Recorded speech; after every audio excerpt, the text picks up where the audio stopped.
Karl Pearson's coefficient of correlation.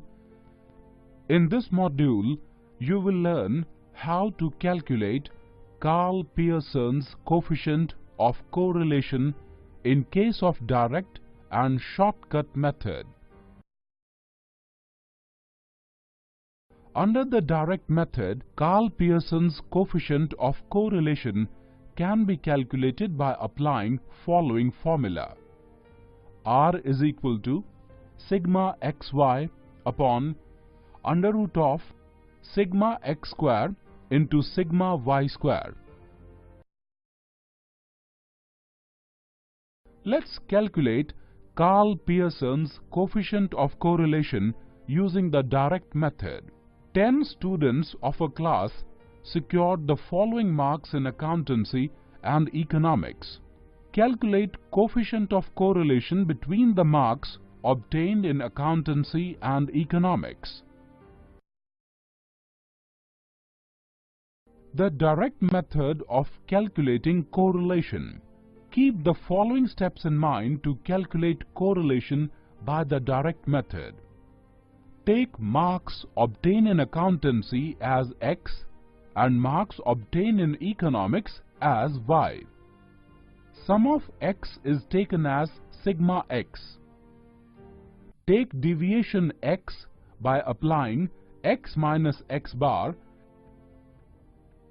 Then calculate square of deviation X square and calculate sum of deviation as sigma X square.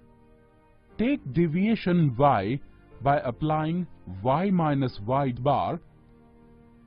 Calculate square of deviation Y square and calculate sum of deviation as sigma Y square. Finally, calculate sum of multiplication of X and Y, which is known as sigma xy. The calculated values are placed in the following formula to find correlation. R is equal to sigma xy upon under root of sigma x square into sigma y square.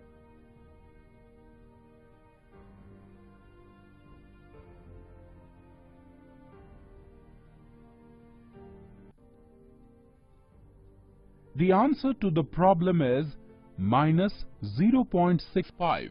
So, there is a moderate negative correlation between marks obtained in accountancy and economics.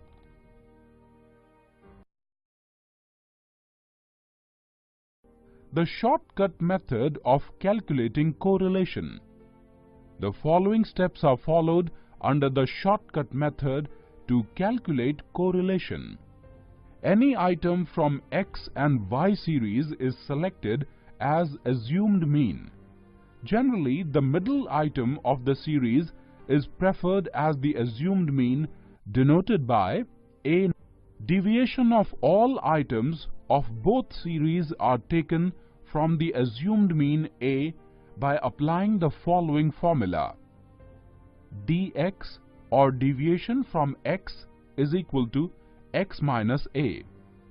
dy or deviation from Y is equal to Y minus A. The sum of deviations is taken as sigma dx and sigma dy. The deviations, that is sigma dx and sigma dy, are multiplied to find sigma dx dy.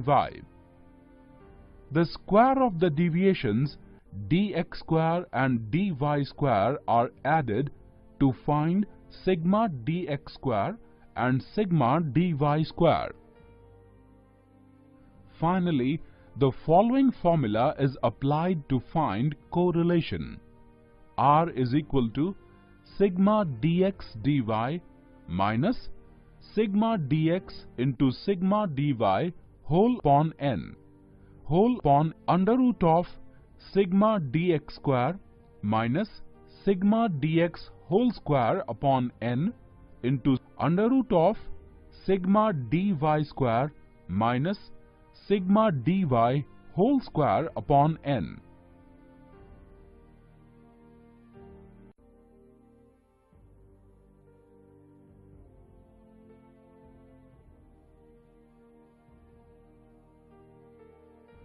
The answer to the problem is 0.03.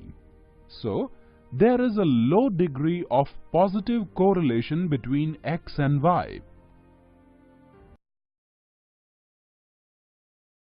In this module, you have learnt how to calculate Karl Pearson's coefficient of correlation by the direct method and the shortcut method.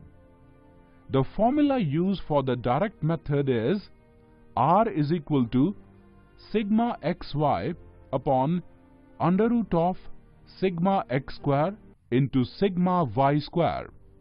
The formula used for the shortcut method is R is equal to sigma dx dy minus sigma dx into sigma dy upon n whole upon under root of sigma dx square minus sigma dx whole square upon n into under root of sigma dy square minus sigma dy whole square upon n.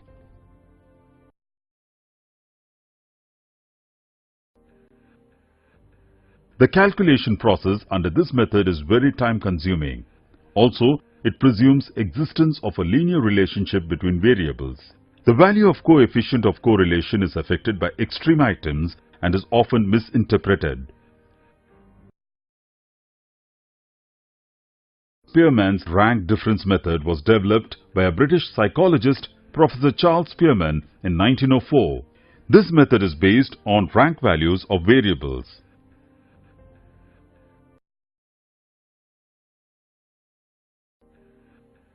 The coefficient of correlation under Spearman's rank difference method can be calculated in three ways, namely when ranks are given, when ranks are not given, and when ranks are repeated. The formula in all of these methods will differ. We will now talk about the different merits of using Spearman's method to measure correlation. Firstly, this method is simple to calculate and easy to understand and is very useful where data is of qualitative nature. Secondly, rank difference method is the only method which gives us the degree of correlation even when we are given the ranks instead of actual data. But like every coin has two sides, this method too suffers from defects. Spearman's method cannot be used for calculating correlation in a grouped frequency distribution and is applicable only to individual observations. Spearman's rank difference method cannot be used where the number of items is quite large. Therefore, it is not advisable when the number exceeds 30 unless ranks are given to us. Let us recall what we have learned. According to Karl Pearson's coefficient of correlation method, the value of coefficient lies between -1 and +1. Karl Pearson's method gives a quantitative figure which makes interpretation meaningful. It also tells the degree of relationship between two variables. However, Karl Pearson's method involves time-consuming calculations and assumes an existence of a linear relationship between variables whether it exists or not. And since the value of correlation coefficient is affected by extreme items, it is often misinterpreted. Professor Charles Spearman developed Spearman's rank difference method for computing the coefficient of correlation in 1904. Under Spearman's rank difference method, the coefficient of correlation can be calculated in three ways, namely when ranks are given, when ranks are not given, and when ranks are repeated. Spearman's method is very useful where data is of qualitative nature and it gives us the degree of correlation even when we are given ranks instead of actual data. But Spearman's method cannot be used for calculating correlation in a grouped frequency distribution, and it can also not be used where the number of items is quite large.